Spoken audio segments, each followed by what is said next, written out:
नमस्कार साथियों, एग्जाम बंधु अकेडमी पर आपका हार्दिक स्वागत है। और हम बात कर रहे थे तृतीय श्रेणी अध्यापक भर्ती परीक्षा के लिए राजस्थान करंट अफेयर की, जिसके अंदर हम नाथ पब्लिकेशन वाली जो बुक है उसका अध्ययन कर रहे थे। और इस बुक का हमारा यूनिट नंबर 5 है वो चल रहा था, जिसका आज अंतिम पार्ट है। 2 पार्ट हमारे पहले हो चुका था और आज इस क्लास के अंदर हम यूनिट नंबर जो आपके 5 है उसका पार्ट नंबर 3 है। 2 पहले पढ़ लिए थे और लगातार हमने 1 से 5 यूनिट तक जो है हमारा यहाँ पर कंप्लीट हो जाएगा।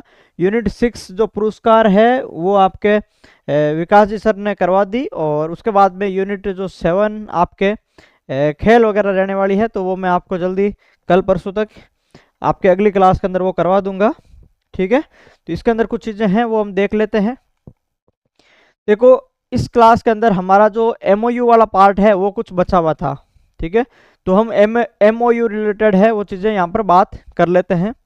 देखो, इस बुक के अंदर 7-8 लगभग इम्पोर्टेंट है, और कुछ और मिलाए तो लगभग जो है वो 30-40 एमओयू यहाँ पर आपको मिलने वाले हैं। यानी कुल मिलाकर के बात करें तो लगभग जितने भी एमओयू है उसमें से आरपीएससी के अंदर कुछ चीज़ें पूछ ली गई है, और कुछ ये संभावना ही है कि आपके आरएसएसबी के अंदर पूछेंगे। ठीक है, तो इसमें से अपन देख लेते हैं कुछ चीजें यहां पर कि देखो, एमओयू पहला है जेएनयू, और साथ में कौन सा है, रूस विश्वविद्यालय यानी जेएनयू यानी जयपुर नेशनल यूनिवर्सिटी। भाई राजस्थान करंट अफेयर पढ़ रहे हैं तो जेएनयू का मतलब हो गया जयपुर नेशनल यूनिवर्सिटी।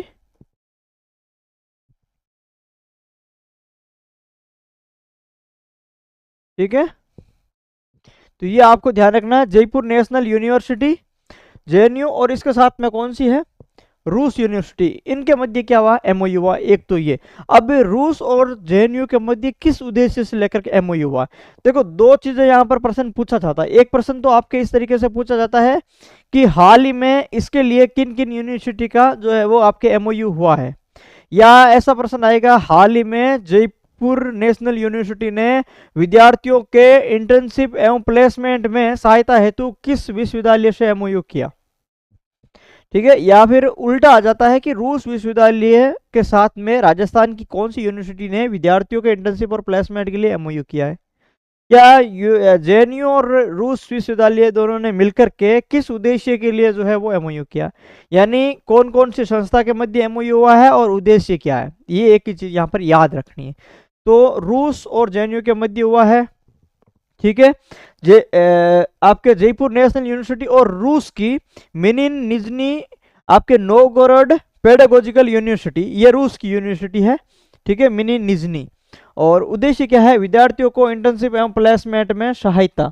बस ये याद रखना है उद्देश्य, और ये याद रखना है, दो चीज यहाँ पर याद आपको रखनी है। उसके बाद में आता है हमारा आईआईटी जोधपुर ने बीएसएफ के साथ में क्या कर लिया, एमओयू कर लिया। ठीक है, आपके मेमोरेंडम ऑफ अंडरस्टैंडिंग होता है, समझौता जो है उसे बोलते हैं। आईआईटी जोधपुर और बीएसएफ के साथ में क्यों, भारत की सीमाओं की सुरक्षा एवं निगरानी प्रणालियों को सुदृढ़ करना। भाई बीएसएफ के साथ में क्या, बीएसएफ का काम क्या, सीमा की सुरक्षा करना, तो इससे रिलेटेड जो चीजें यहाँ पर काम करेगी। ठीक है, आईआईटी जोधपुर के साथ में बीएसएफ ने किया, ये आपको ध्यान रखना है। उसके बाद में ये आपके पूछ लिया था अभी आरपीएससी ने असिस्टेंट प्रोफेसर में। ठीक है, आरपीएससी असिस्टेंट प्रोफेसर में ये पूछ लिया था। ठीक है भाई, तो ये भी आपको ध्यान रखना। तो किन के साथ में क्या था, यह प्रश्न पूछा गया था। हाल ही में राजीविका ने ग्रामीण एवं सेल्फ हेल्प ग्रुप महिलाओं को हस्तशिल्प के माध्यम से आजीविका सशक्तिकरण, डिजाइन आधारित प्रशिक्षण, कौशल विकास एवं विपणन के सहयोग हेतु किसके साथ में एमओयू किया था, इस तरीके का प्रश्न आया था। तो राजीविका एक तरफ, और एक तरफ आईआईसीडी। आईआईसीडी मतलब भारतीय शिल्प एवं डिजाइन संस्थान है। तो आईआईसीडी कौन सी है, भारतीय शिल्प एवं डिजाइन संस्थान, आईआईसीडी जयपुर। इन्होंने और राजस्थान राज्य ग्रामीण आजीविका विकास परिषद यानी राजीविका, इन दोनों के मध्य क्या हुआ है, एमओयू हुआ है।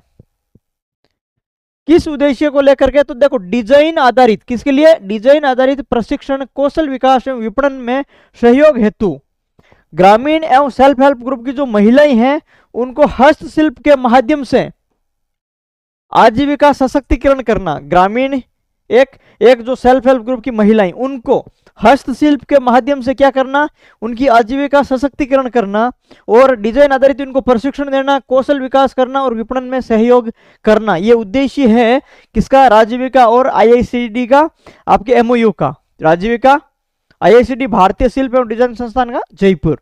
तो ये भी आपको याद रखना इंपॉर्टेंट है, ये अभी असिस्टेंट प्रोफेसर में पूछ लिया है, आरएसएस भी पूछ सकती है।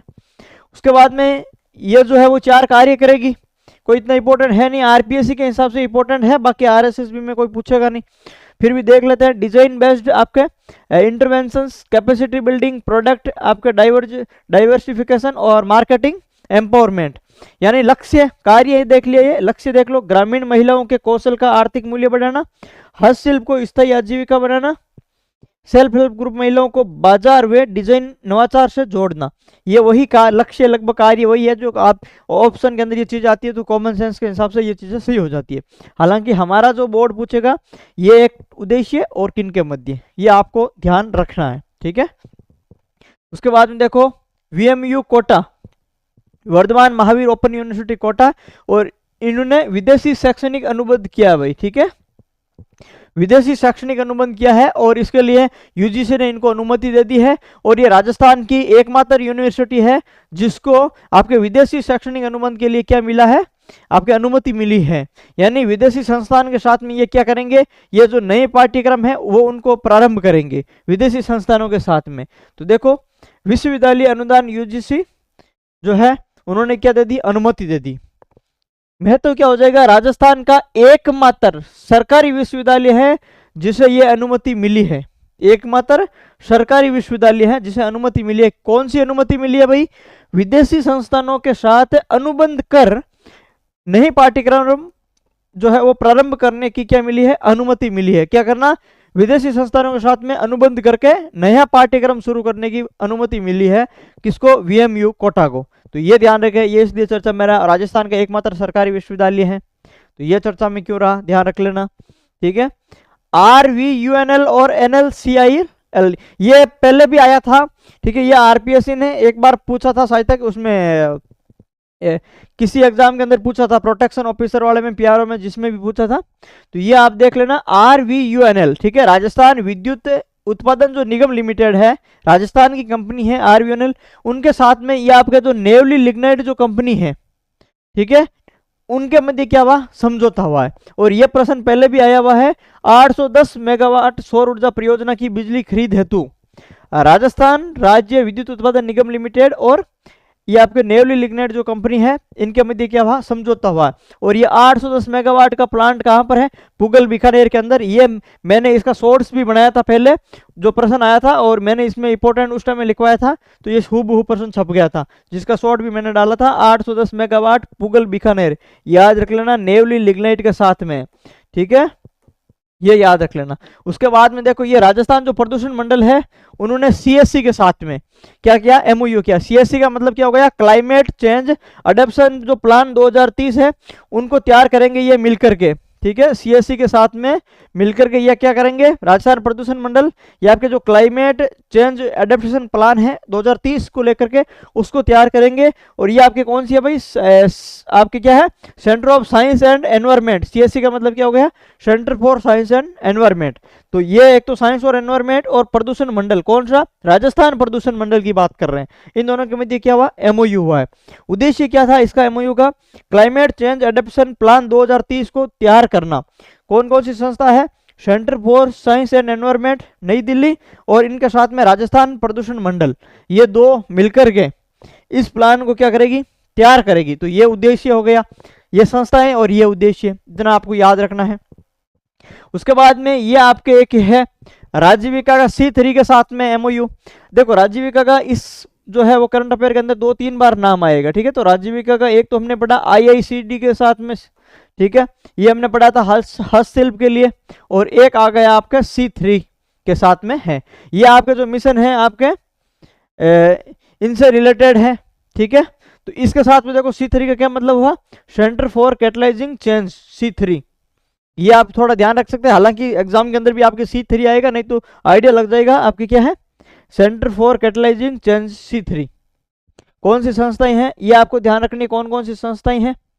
और उद्देश्य क्या, ब्लॉक स्तर पर जेंडर रिसोर्स सेंटर जीआरसी की स्थापना करना। उसके बाद में अगला आ जाएगा राजस्थान राज्य क्रीड़ा परिषद, कौन है भाई, साई, राजस्थान राज्य क्रीड़ा परिषद और साथ में साई। ठीक है, अब इन दोनों के मध्य क्या हुआ, एमओयू हुआ। किस लिए एमओयू हुआ है, तो देखो एथलेटिक्स, बॉक्सिंग और आर्चरी खेल पर ये क्या करेंगे, ये फोकस करेंगे और उच्च स्तरीय प्रशिक्षण एवं सुविधाएं हेतु क्या इनके मध्य एमओयू हुआ है। तो उच्च स्तरीय प्रशिक्षण एवं सुविधाएं किन किन खेलों के लिए है, तो एक तो आप ये ध्यान रख लेना एथलेटिक्स हो गया, ठीक है, राजस्थान जो क्रीड़ा परिषद है और साई के साथ में एमओयू हुआ किस खेल के लिए, एक तो एथलेटिक्स के लिए, एक हो गया आपके बॉक्सिंग के लिए, ठीक है, और एक हो गया आपके आर्चरी के लिए। ये तीन चीज आप याद रख लेना, आर्चरी, बॉक्सिंग और एथलेटिक्स, क्योंकि आपकी स्पोर्ट्स है तो आर्चरी, एथलेटिक्स और बॉक्सिंग इन तीनों को लेकर के क्या हुआ, एमओयू हुआ है। क्या करेंगे भाई, जो खेलो India state centre of excellence है उस योजना के तहत में राजस्थान राज्य क्रीड़ा परिषद और शाही के मध्य क्या हुआ, एक एमओयू हुआ है। और ये क्या करेंगे, इन तीन खेलों पर फोकस करेंगे, उच्च स्तरीय प्रशिक्षण और सुविधाएं यहाँ पर उपलब्ध करवाएंगे। ठीक है, तो ये है आपके खेलों को बढ़ावा देने के लिए। उसके बाद में वही आपके राजस्थान विद्युत उत्पादन निगम लिमिटेड और उसके साथ में क्या है SCCL, इनके मध्य हुआ समझौता। देखो तेलंगाना में क्या करेंगे, 2 थर्मल पावर प्लांट लगाएंगे 800 मेगावाट का, यानी ये आपके जो है वो आपके तेलंगाना की कंपनी है मान लो, ठीक है। SSCL क्या है, ये तेलंगाना की आपके कंपनी है। अब राजस्थान की जो विद्युत उत्पादन निगम लिमिटेड है वो तेलंगाना के सहयोग से तेलंगाना के अंदर 2 थर्मल पावर प्लांट है वो स्थापित करेगी और 800 मेगावाट की क्षमता के यहाँ पर पावर प्लांट स्थापित करेगी। और वही यही कंपनी तेलंगाना की इसी कंपनी के सहयोग से राजस्थान के अंदर 1500 मेगावाट सोलर पार्क का लगभग 6000 करोड़ का ये निवेश करेगी। यानी 2 कंपनियां राजस्थान और तेलंगाना की आपस में मिलकर के एक दूसरे स्टेट के अंदर ही सहयोग कर रहे हैं।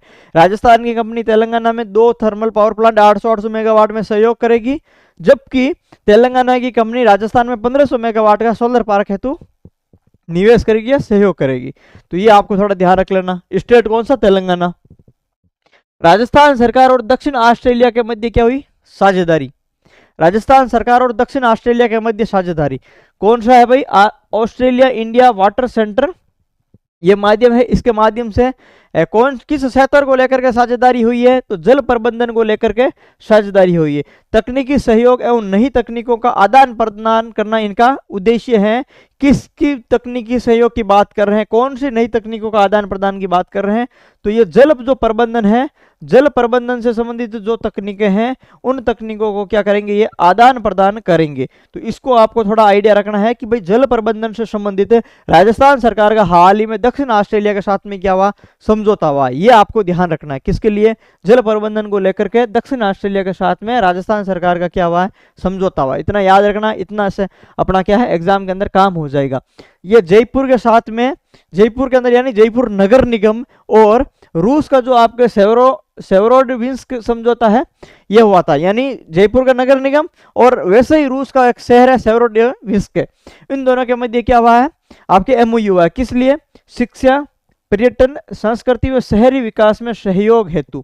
ठीक है, तो ये रूस का शहर है और ये राजस्थान का शहर है, इनके मध्य हुआ है, ठीक है, एमओयू हुआ। तो ये आप ध्यान रख लेना कि भाई रूस के इस शहर के साथ में राजस्थान के किस शहर का इस उद्देश्य के लिए क्या हुआ, समझौता हुआ है, शिक्षा, पर्यटन, संस्कृति और शहरी विकास के लिए। तो ये आपको थोड़ा ध्यान रखना। जयपुर, राजस्थान सरकार और कैपेसिटी बिल्डिंग कमीशन, इनके मध्य क्या हुआ, एमओयू हुआ है। उद्देश्य क्या था, राज्य कार्मिकों का कौशल विकास एवं क्षमता संवर्धन करना। उद्देश्य क्या है, राजस्थान के कार्मिकों का कौशल विकास एवं क्षमता संवर्धन करना उद्देश्य है। कौन सा, राजस्थान सरकार के साथ में कैपेसिटी बिल्डिंग कमीशन, इनके मध्य एमओयू हुआ है। ठीक है, साझेदारी कर्म योगी भारत कार्यक्रम के तहत ये साझेदारी हुई है। ठीक है, तो ये थोड़ा है आइडिया याद रख लेना कि भाई राजस्थान सरकार ने हाल ही में किसके साथ में राज्य कार्मिकों का कौशल विकास एवं क्षमता संवर्धन हेतु आपके समझौता किया है, तो कैपेसिटी बिल्डिंग कमीशन के साथ में क्या है, समझौता किया। ये थोड़ा सा आइडिया रख लेना इसका। उसके बाद में विद्युत कार्मिकों का बीमा कवर से रिलेटेड एक जो है वो योजना, ये आप ये का तो एमओयू आया। ठीक है, जैसे जयपुर, जोधपुर, अजमेर, डिस्कॉम, ये तो 3 हमारे डिस्कॉम हो गई, जयपुर, जोधपुर, अजमेर, डिस्कॉम।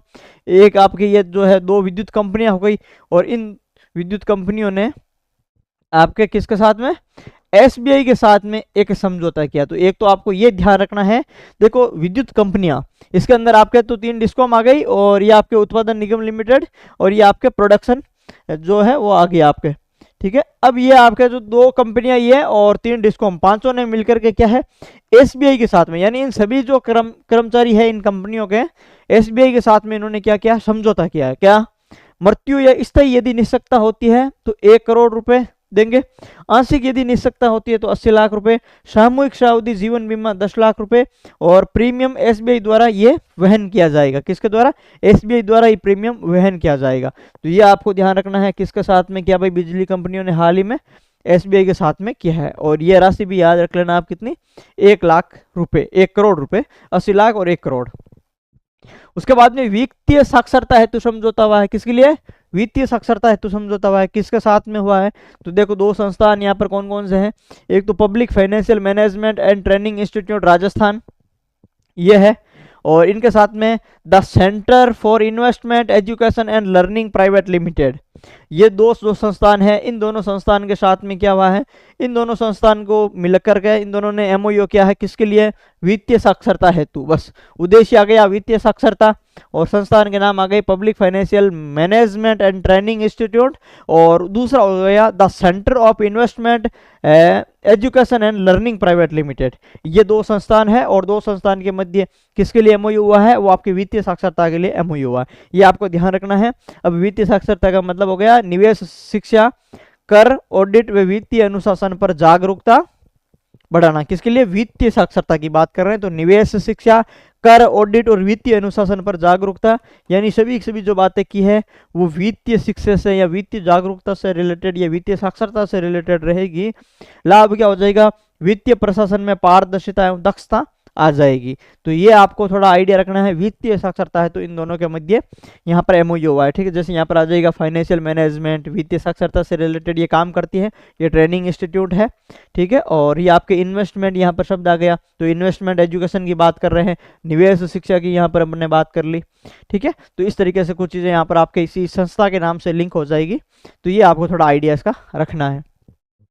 उसके बाद में यदि हम बात करें राजीविका की वानिकी समिति साझेदारी, ठीक है भाई, राजीविका के साथ में एक आईआईसीडी हो गया, एक राजीविका के साथ में हमने C3 पढ़ लिया, और उसके बाद में ये एक राजीविका के साथ में है वानिकी समिति साझेदारी। इसके अंदर कौन कौन सी संस्थाएं हैं, तो एक तो देख लो, ये हो गया राजीविका हो ही गया, और एक हो गया RVJVVS, मतलब हो गया राजस्थान वानिकी एवं जैव विविधता विकास समिति।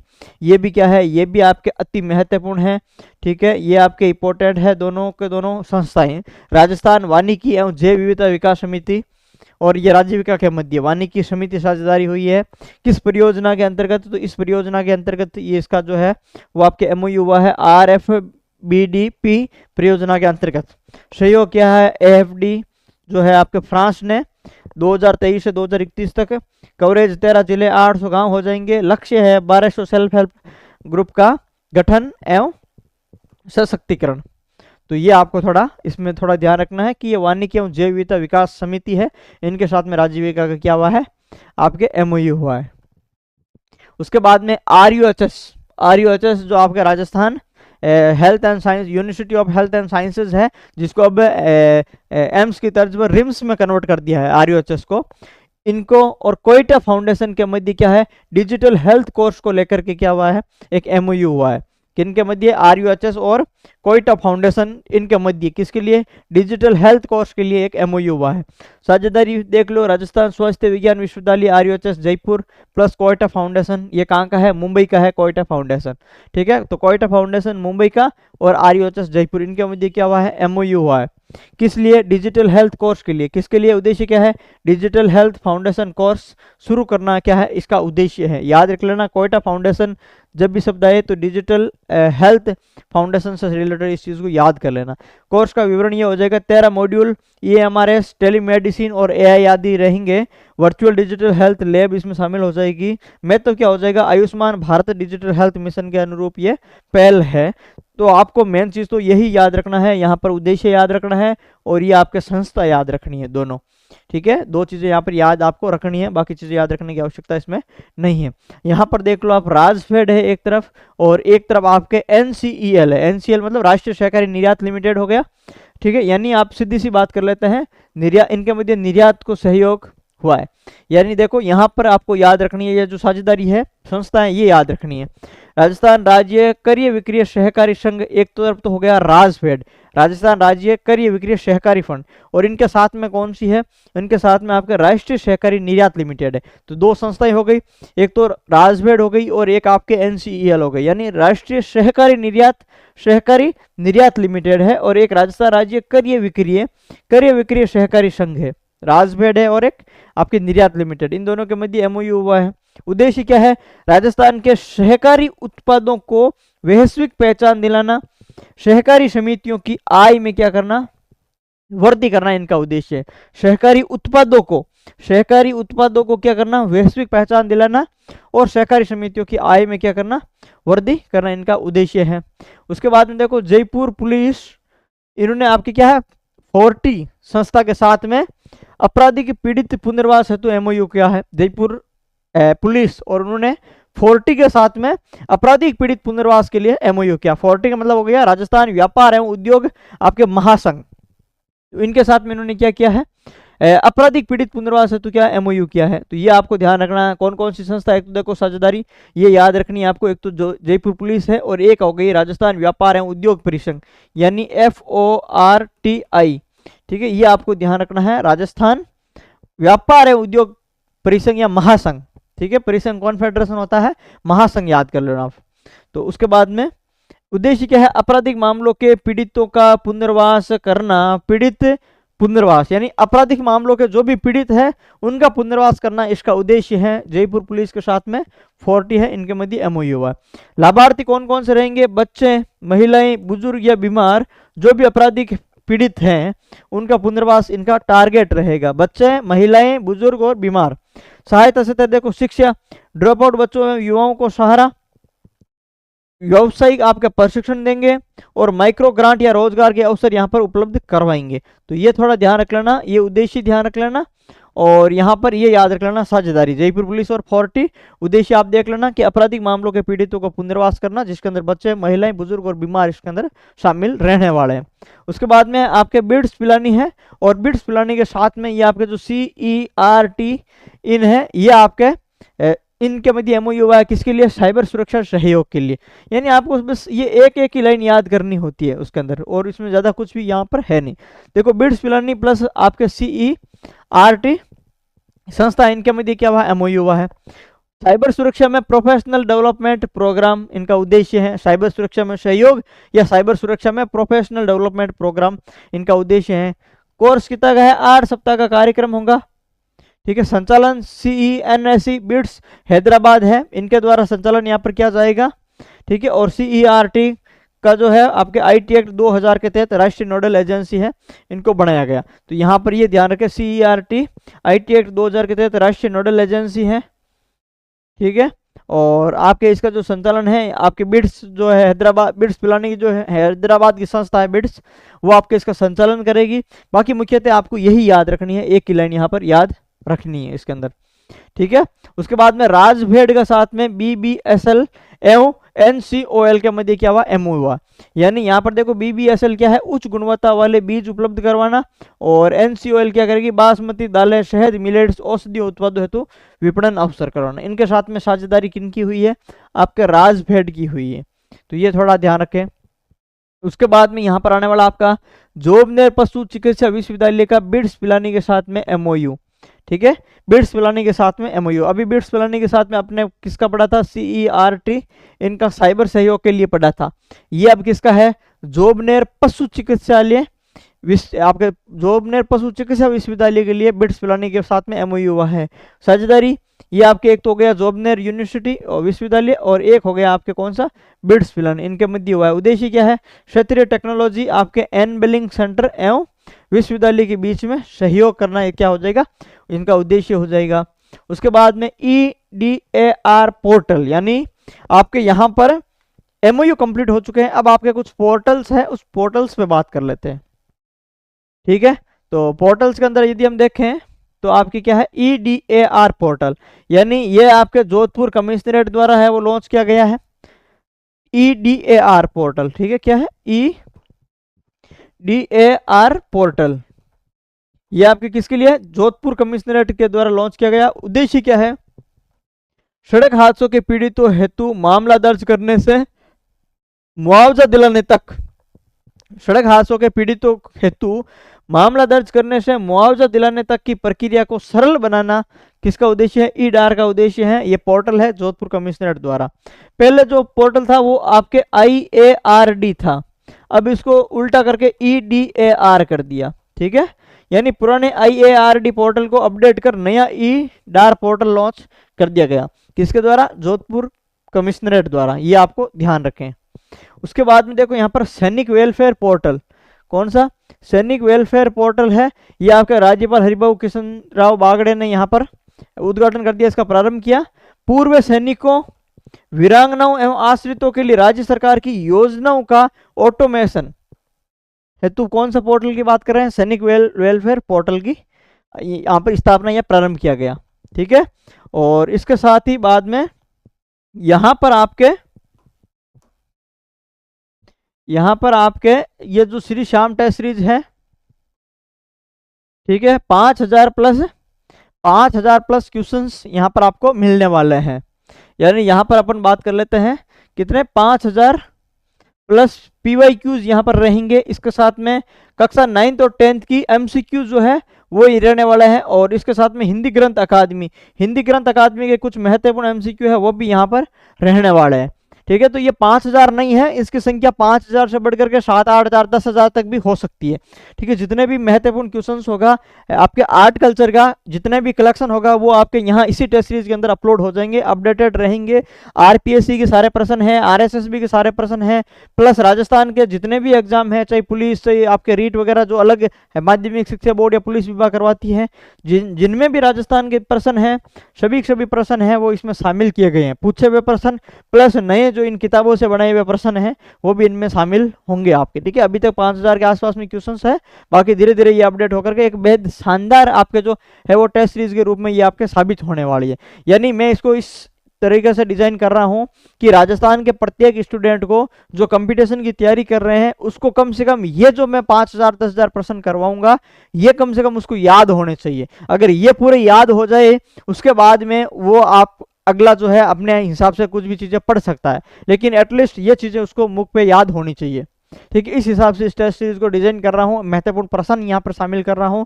और ये जो श्री श्याम टेस्ट सीरीज है वो एक महत्वपूर्ण जो है तैयारी में पार्ट साबित होने वाली है। अभी कला संस्कृति की शुरू किया है, इतिहास और बाकी भी यहाँ पर जल्द ही शुरू करूंगा।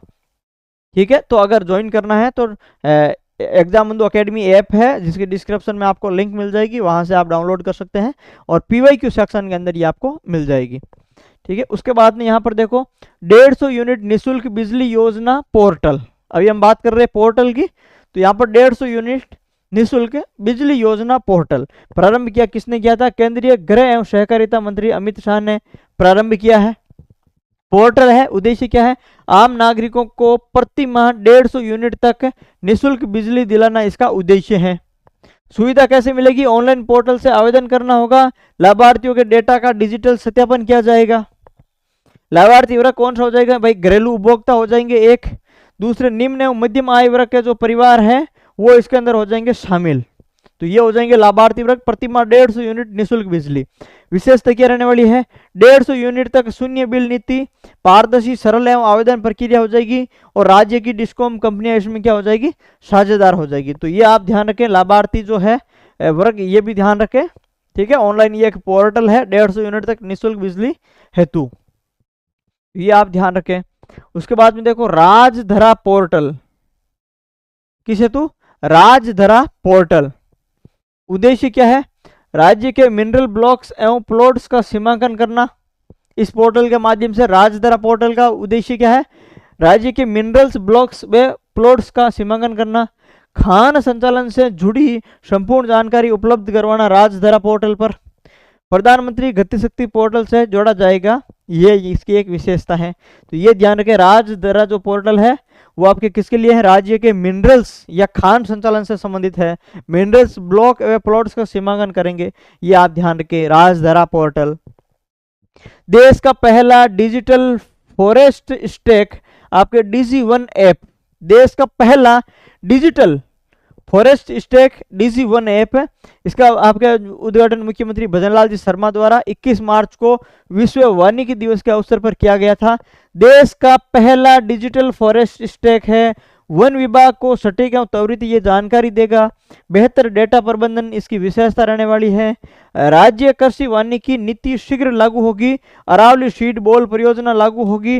गोडाउन संरक्षण परियोजना है वो भी लागू होगी। ये इसी दिन जो है इन्होंने एक पहल की थी। तो ये ध्यान रखें, देश का पहला डिजिटल फॉरेस्ट स्टैक कौन सा हो जाएगा, DG1 ऐप हो जाएगा, ये ध्यान रखें आप।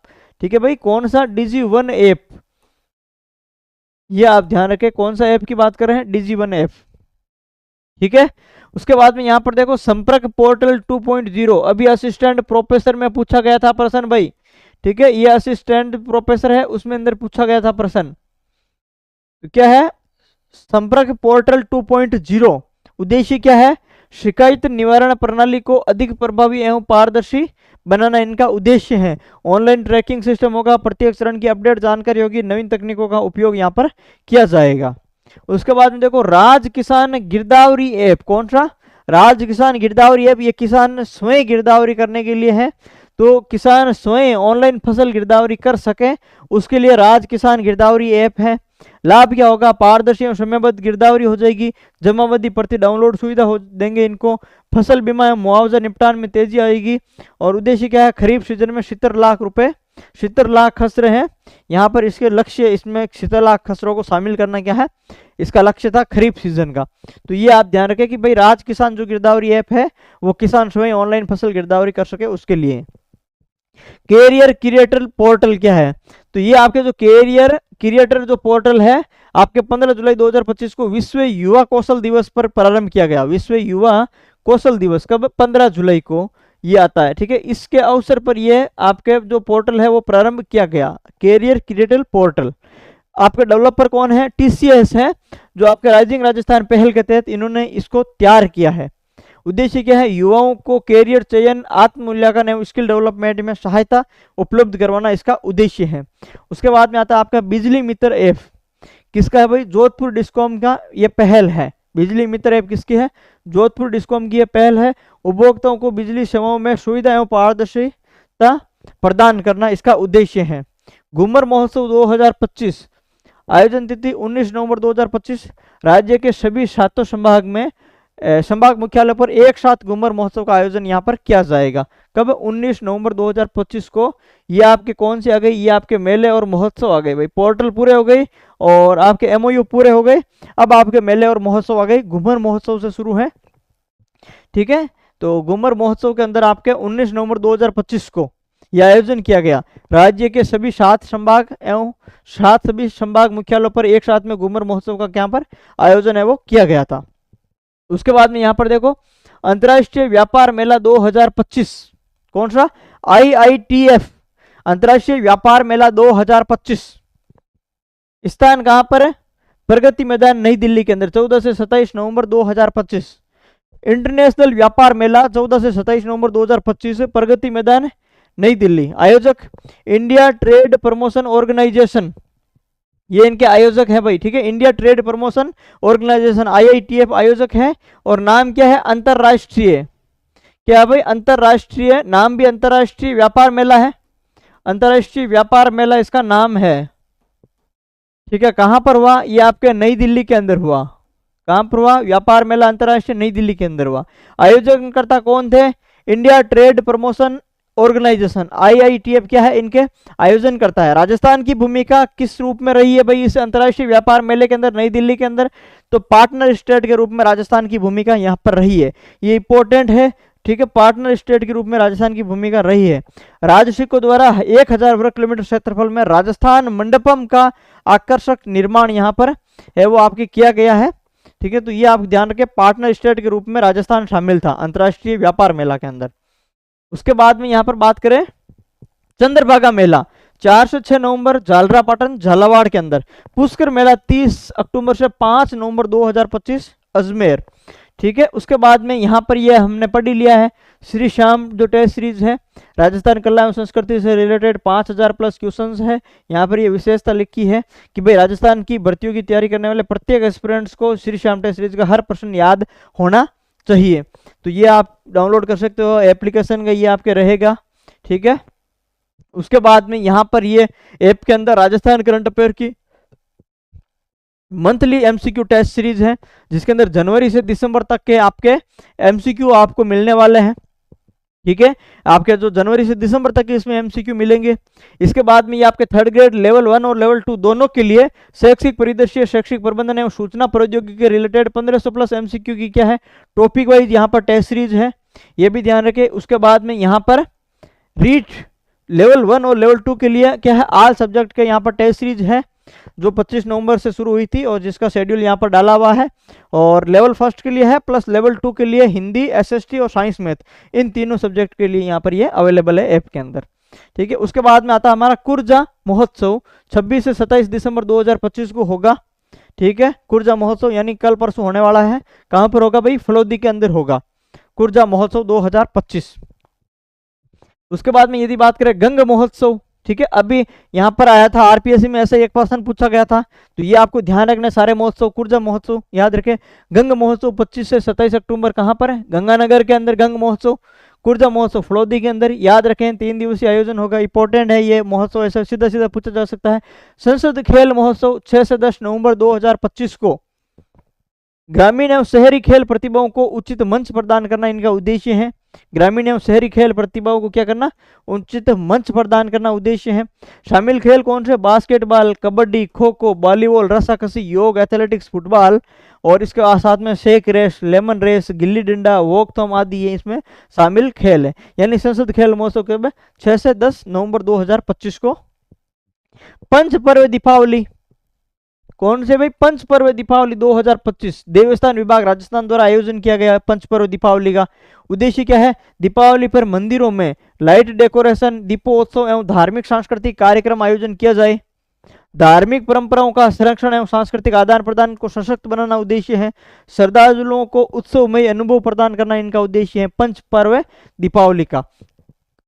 किस विभाग द्वारा? देवस्थान विभाग द्वारा। यानी देवस्थान विभाग के अंतर्गत जितने भी मंदिर आ रहे हैं उन मंदिरों पे जो है वो पंच पर्व दीपावली का है वो आपके आयोजन किया गया। उसके बाद में यदि हम बात करें अगली, तो आपके हैं 132वां दशहरा मेला। कौन से नंबर का? 132वां दशहरा मेला कोटा के अंदर। यह आपके एक विश्व रिकॉर्ड है। इस बार 233 फीट ऊंचा 132वां जो दशहरा मेला है इस बार कितना? 233 फीट ऊंचा। दुनिया का सबसे ऊंचा रावण का पुतला यहाँ पर जो है वो दहन किया गया था। यानी दुनिया का सबसे ऊंचा रावण का पुतला कितना? 233 फीट। यानी ये आपके क्या है? सबसे जो है वो आपके विश्व का सबसे ऊंचा रावण का पुतला कितना? 233 फीट। और यहाँ पर इन्होंने विश्व रिकॉर्ड बनाया। कौन सा संस्करण है इस बार दशहरा मेला का? 132वां संस्करण है और 233 फीट इसकी हाइट है। ठीक है, ये दोनों आंकड़े आपको याद रखना है। कहां पर? दशहरा मेला कोटा की बात करें। विश्व का प्रसिद्ध है ये कोटा वाला दशहरा मेला। मुख्य अतिथि यहाँ पर लोकसभा अध्यक्ष ओम बिरला थे और थीम तिरंगा सेना के शौर्य को नमन क्या है इसकी थीम थी? तिरंगा सेना के शौर्य को नमन इसकी थीम थी इस मेले की, ये आप ध्यान रखें। उसके बाद में थार महोत्सव कहाँ हुआ था? बाड़मेर हुआ था, इंपोर्टेंट है। आदर्श स्टेडियम, किराडू मंदिर परिसर और माला महाबार के धोरे, ये 3 जगह पर ये इसका आयोजन किया गया था। किसका? थार महोत्सव का। आदर्श स्टेडियम बाड़मेर, किराडू मंदिर परिसर और आपके महाबोर के धोरे 3 जगह पर आयोजन किया गया था। 8 से 9 अक्टूबर 2025 को पर्यटन विभाग और जिला प्रशासन बाड़मेर दोनों ने मिलकर के शुभारंभ किया था। जिला कलेक्टर टीना डाबी ने थीम रंग रेगिस्तान के, इंपॉर्टेंट है थीम रंग रेगिस्तान के, और इनके अंदर ठीक है ये आपको ध्यान रखना है, रंग रेगिस्तान के थीम है वो भी आपको याद रखनी है। उसके बाद में देखो 11वीं अखिल भारतीय संगीत एवं नृत्य प्रतियोगिता कौन सी? रागा हारमोनी। ये कौन से नंबर की है? 11वें नंबर की है। कौन सी? अखिल भारतीय संगीत एवं नृत्य प्रतियोगिता का नाम क्या रखा? रागा हारमोनी। ये कहां पर है? कहां पर हुई थी? ये अक्टूबर के अंदर अलवर के अंदर हुई थी। 5 से 6 अक्टूबर कहां पर? अलवर के अंदर इसका आयोजन हुआ था। आयोजक आर्काइव्स म्यूजिका द्वारा, आश्रम प्रगति एवं विकास संस्थान की इकाई है आर्काइव्स म्यूजिका, इसके द्वारा 11वीं अखिल भारतीय संगीत एवं नृत्य प्रतियोगिता रागा हारमोनी का आयोजन अलवर में किया गया था। किसकी स्मृति में यह रागा हारमोनी का आयोजन किया गया था? तो पंडित विष्णु दिगंबर पलुस्कर, पंडित रघुनाथ तेलंगावकर, इनकी स्मृति में यह आयोजन किया गया था। 200 प्लस विद्यार्थी यहाँ पर शामिल हुए थे और आपके भूपेंद्र यादव एवं संजय शर्मा जो मंत्री हैं ये भी शामिल हुए थे इसके अंदर। उसके बाद में ये भी इंपॉर्टेंट है 28वां लोक रंग महोत्सव 2025, सीधा सीधा पूछे जाएंगे भाई यहाँ पर, ठीक है। ये भी आपके लिए इंपॉर्टेंट है, ये भी आपके लिए रागा हारमोनी भी अलवर वाला इंपॉर्टेंट है, ये थार महोत्सव भी क्या है इंपॉर्टेंट है, ये आपको ध्यान रखना है। दशहरा मेला है तो दशहरा मेला भी क्या है इंपॉर्टेंट है, ये भी आपको कुछ चीजें हैं यहाँ पर ध्यान रखना। ये 28वां लोक रंग महोत्सव, ठीक है, ये आपके क्या है काफी इंपॉर्टेंट है यहाँ पर। और ये आपके कहाँ पर मनाया गया था? जयपुर जवाहर कला केंद्र, जयपुर के अंदर इसका आयोजन हुआ था। 7 से 17 अक्टूबर 11 दिन चला था। उद्घाटन स्थल यहाँ पर शिल्पग्राम जयपुर में हुआ था। उद्घाटनकर्ता राजेश यादव थे, ठीक है। प्रमुख शासन सचिव कला संस्कृति एवं पर्यटन विभाग के प्रमुख शासन सचिव एसीएस कौन? आपके प्रमुख शासन सचिव कौन है? राजेश यादव, ठीक है। एसीएस तो आपके अतिरिक्त शासन सचिव होंगे शायद तक, तो आपके राजेश यादव याद रख लो। और राष्ट्रीय लोक नृत्य प्रस्तुतियां यहाँ पर राजस्थान की चरी नृत्य फल्गुबाई द्वारा, कालबेली नृत्य पद्मश्री गुलाबू सपेरा द्वारा यहाँ पर राष्ट्रीय लोक नृत्य प्रस्तुतियां यहाँ पर दी गई थी, ठीक है। उसके बाद में आता है मारवाड़ महोत्सव 6 से 7 अक्टूबर को जोधपुर के अंदर राज्य पर्यटन विभाग प्लस जिला प्रशासन द्वारा राजस्थान की वीरता, राष्ट्रीय परंपरा एवं संस्कृति का यहाँ पर प्रदर्शन किया गया। मारवाड़ महोत्सव 6 से 7 अक्टूबर। उसके बाद में सुमंगल दीपावली मेला 2025 1 से 12 अक्टूबर तक इंदिरा गांधी पंचायती राज संस्थान जयपुर के अंदर ये मनाया गया था सुमंगल दीपावली मेला। और आयोजक कौन थे इसके? राजीविका द्वारा सुमंगल दीपावली मेला का आयोजन किया गया था। इंदिरा गांधी पंचायती राज संस्थान, यहाँ पर ये अभी वीडियो के जो डॉक्यूमेंट वेरिफिकेशन होंगे वो यहीं पर होंगे, ठीक है। इंदिरा गांधी पंचायती राज संस्थान जयपुर के अंदर ग्राम विकास अधिकारी के यहाँ पर डॉक्यूमेंट वेरिफिकेशन होते हैं। इसका आयोजन राजीविका द्वारा सुमंगल दीपावली मेला 1 से 12 अक्टूबर के मध्य किया गया था। इसमें ग्रामीण महिला सेल्फ हेल्प जो समूह है उसके उत्पादों का प्रदर्शन एवं विपणन यहाँ पर किया गया था। एक आता है तेरह ताली नृत्य भक्ति एवं लय का संगम। तेरह लय अर्थ होता है तेरह झंकार, आप सभी को पता है। पोखरण क्षेत्रफल जैसलमेर के अंदर ये प्रसिद्ध है। कामड़ जाति की महिलाएं करती है। बाबा रामदेव जी एवं गौर माता की भक्ति यहाँ पर की जाती है, तो ये आपको पता ही है, याद रखने की आवश्यकता नहीं है, कल्चर का क्वेश्चन है, ठीक है।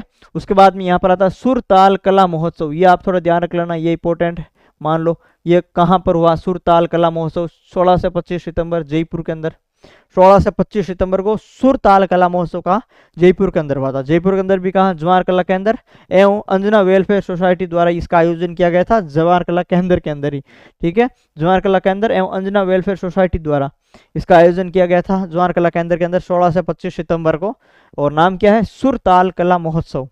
गतिविधियां क्या की गई? कठपुतली थिएटर प्रदर्शनी, नृत्य एवं संगीत कार्यक्रम का यहाँ पर आयोजन किया गया था, ठीक है। उसके बाद में यहाँ पर देखो कुछ सुरक्षा और रक्षा को लेकर के कुछ प्रमुख गतिविधियां हैं, जिसके अंदर आपके कुछ ये जो है वो एक्सरसाइज युद्धाभ्यास वगैरह है, कुछ थोड़े बहुत इंपॉर्टेंट है, एक दो यहाँ पर थोड़ा ध्यान रख लेना।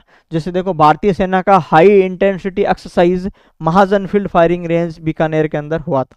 किसका? भारतीय सेना का हाई इंटेंसिटी एक्सरसाइज बीकानेर के अंदर। एक ये त्रिशूल युद्धाभ्यास, ये ध्यान रख लेना, पोखरण फील्ड फायरिंग रेंज आपके कहाँ पर? जैसलमेर के अंदर हुआ था। त्रिशूल युद्धाभ्यास कहाँ पर? पोखरण जैसलमेर के अंदर हुआ था। ये आप इंपॉर्टेंट है, त्रिशूल युद्धाभ्यास इंपॉर्टेंट, याद रख लेना। सेना द्वारा विकसित शौर्य वन कहाँ पर विकसित किया गया? सेना द्वारा। किसके द्वारा? सेना द्वारा शौर्य वन विकसित किया गया जैसलमेर के अंदर। पुलिस अधिकारियों को केंद्रीय गृह मंत्रालय दक्षता पदक है वो दिया गया। पंकज यादव, हरिप्रसाद सोमानी, पारसमल जैन, राजेश सोनी और देवीलाल खट्टिक, ये कुछ पुलिस अधिकारी है, इनको केंद्रीय गृह मंत्रालय द्वारा दक्षता पदक है वो दिया गया था। उसके बाद में त्रिशूल युद्धाभ्यास हमने देख लिया, ठीक है, जोधपुर और जैसलमेर की सीमा क्षेत्र में, ठीक, ये हुआ था। यानी आप इसको याद कर लो, पोखरण याद कर लो सीधा ही पोखरण के लिए, ठीक है, ये याद कर लो, बस यही पूछा जाएगा पोखरण। देश की तीनों सेनाओं का संयुक्त अभ्यास हुआ था यहाँ पर। त्रिशूल त्रि का मतलब आप याद कर लेना कि तीनों सेनाओं का संयुक्त जो है वो अभ्यास है ये भी इंपॉर्टेंट है। भारत पाक की सीमा के सहारे ये अभ्यास किया गया था, ठीक है। तो यहाँ पर ये जैसलमेर याद कर लो, जोधपुर नहीं करो तो भी चलेगा, ठीक है। उसके बाद में यहाँ पर आता है सप्त शक्ति कमान इंटीग्रेटेड फायरिंग अभ्यास है। इसका आयोजन integrated fire and exercise sentinel strike के रूप में इसका किया गया था 28 से 30 अक्टूबर तक महाजन फील्ड फायरिंग रेंज बीकानेर। तो सप्त शक्ति कमान इंटीग्रेटेड फायरिंग अभ्यास कहाँ पर हुआ? बीकानेर के अंदर हुआ। जबकि आपका त्रिशूल कहाँ पर हुआ? जैसलमेर के अंदर हुआ। ये आपको क्या रखने थे? ये आपको याद रखने थे। और इसी के साथ में आपकी यूनिट 5 जो आपकी यूनिट 5 है ये कंप्लीट हो चुकी है। 3 अब मैंने जो है वो आपके पार्ट के अंदर ये कंप्लीट करवा दिया। पार्ट 1 और पार्ट 2 आपको पहले हो चुके हैं, ये पार्ट 3 भी हो चुका है। ठीक है, तो यूनिट 5 भी अपनी कंप्लीट हो चुकी है इसके अंदर। अब आपका जो है वो यूनिट 6 पुरस्कार वहाँ पर हो गई है और यूनिट 7 खेल खिलाड़ी बचा है तो अपन जल्दी करवा देंगे। यूनिट 9 योजना आपकी हो चुकी है। उसके बाद में यूनिट शायद तक 8 और 7-8 बची होगी, जिसके अंदर आपके 2 यूनिट बची होगी। एक शायद तक बजट है और एक आर्थिक समीक्षा है, तो वो हम पहले भी करवा चुके हैं और समय के साथ में हम इसको फिर भी यहाँ पर आपके करवा देंगे। ठीक है, योजना भी है तो योजना सर ने करवा दी है और आप कहोगे तो हम भी वापस यहाँ पर करवा देंगे। ठीक है, तो वो कोई इश्यू नहीं है। आपको जो मैंने चीज़ें इंपॉर्टेंट आपको बताई है उसी तरीके से आपको चीज़ें याद रखनी है। मेन जो हेडिंग हैं और जो चीज़ें इंपॉर्टेंट जहाँ पर पूछ जा सकती है इनको हाईलाइट कर लो या शॉर्ट नोट्स के रूप में लिख लो, ताकि रिवीजन के अंदर वही चीज़ें सिर्फ पढ़नी पड़े, क्योंकि 4 चीज़ें यहाँ पर पढ़ने की आवश्यकता नहीं है। ठीक है, अभी तो हम क्या है कि किसी भी एक चीज़ के लिए हम 2-2 3-3 स्लाइडें यहाँ पर चलो मान लो पढ़ रहे हैं, लेकिन उसके बाद में आपको सिर्फ यहाँ पर एक लाइन ही याद करनी होती है। जैसे सुर ताल कला महोत्सव है आपके सामने, तो वो आपको इसके अंदर यही याद करना है कि ये आपके जयपुर के अंदर हुआ है। ठीक है, बाकी नाम से तो आपको पता ही है ये कहाँ पर है। और तेहरताली नृत्य में कुछ याद नहीं करना है। सुमंगल दीपावली मेला राजीविका के द्वारा जयपुर में किया गया। मारवाड़ महोत्सव लोकरंग महोत्सव 28वां जयपुर के अंदर। बस तो ये थोड़ी थोड़ी चीज़ें यहाँ पर याद करनी है। ये अलवर के अंदर है, एक 2-2 चीज़ यहाँ पर याद आपको रखनी होती है। ठीक है, तो ये आप अच्छे से इसको याद करें, रिवाइज करें और मिलते हैं नेक्स्ट क्लास के अंदर। क्लास कैसी लगी आप कमेंट करते रहे और लाइक करते रहे, दोस्तों के साथ में शेयर भी करते रहे। फिर भी आप बता देना इस कमेंट के नीचे कि योजनाएं आपको करवानी है या नहीं करवानी है, जो भी चीज़ है वो आप बताएं। ठीक है, और टेलीग्राम चैनल ज्वाइन नहीं किया तो डिस्क्रिप्शन में लिंक है, टेलीग्राम चैनल ज्वाइन कर लें। और करंट अफेयर की टेस्ट सीरीज़ या फिर जो मैंने आपको बताई थी श्री श्याम टेस्ट सीरीज़ के लिए ऐप डाउनलोड करें, वहाँ से टेस्ट सीरीज़ ज्वाइन करें। धन्यवाद।